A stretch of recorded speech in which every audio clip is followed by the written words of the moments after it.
Fala pessoal, Danilo aqui mais uma vez, e hoje eu vou falar de um tema interessante, que são os implantes dentários em áreas onde a gente tem pouco osso.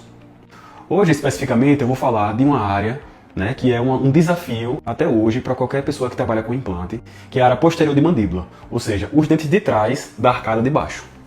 Por vezes a gente se depara com a situação que o paciente chega pra gente com a vontade de fazer o implante para ter os dentes fixos, mas que não tem osso na região onde a gente precisa para colocar o implante. E na região que eu acabei de falar, que é a região posterior de mandíbula, tem outro complicador, que é a passagem de um nervo, que é o nervo que dá sensibilidade ao lábio, chama de nervo mandibular. Então esse é um grande desafio, porque esse nervo, ele limita a quantidade de osso que eu tenho, porque eu não posso atravessar o nervo com o meu implante. Então, muitas vezes, esse é o nosso grande desafio, é conseguir ter altura suficiente para colocar o implante sem encostar nesse nervo. Essa área é muito complicada, porque muitas vezes o paciente perdeu esse dente há muito tempo, então a gente tem uma reabsorção do osso. Mas também tem uma questão anatômica do próprio paciente. Por vezes esse nervo ele passa muito alto, então ele não dá o espaço suficiente para a gente instalar o implante. Nesse caso, já era um caso de insucesso.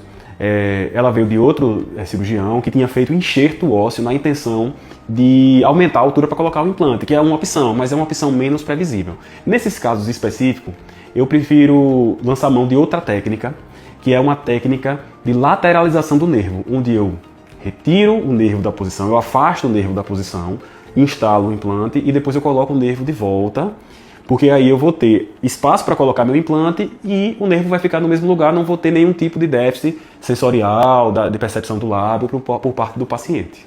Essa técnica que eu acabei de citar, ela não é nova, ela é relativamente antiga. Só que recentemente ela sofreu algumas modificações, inclusive por um cirurgião brasileiro, que ele alterou assim, o formato da osteotomia, dos cortes que a gente faz no osso, e ele se tornou muito mais fácil de fazer, muito mais seguro, muito mais simples. E é essa técnica, essa modificação que eu realizo aqui no consultório. Então essa paciente, ela veio, a gente fez essa técnica com anestesia local e eu consegui instalar os dois implantes na região posterior de mandíbula dela. E com esses dois implantes, depois de 4 meses apenas, eu consegui colocar os dentes de volta no lugar, A gente fez uma prótese e ela teve os dentes fixos de volta.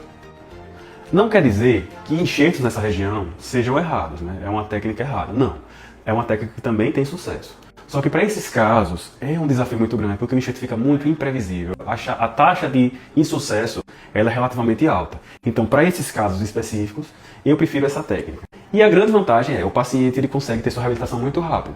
Então, se você conhece alguém que tem algum problema de perda óssea, que não tem osso suficiente para fazer o implante, e acredita que só através do enxerto vai conseguir reabilitar, mostre esse vídeo porque muitas vezes é uma opção do tratamento viável e segura.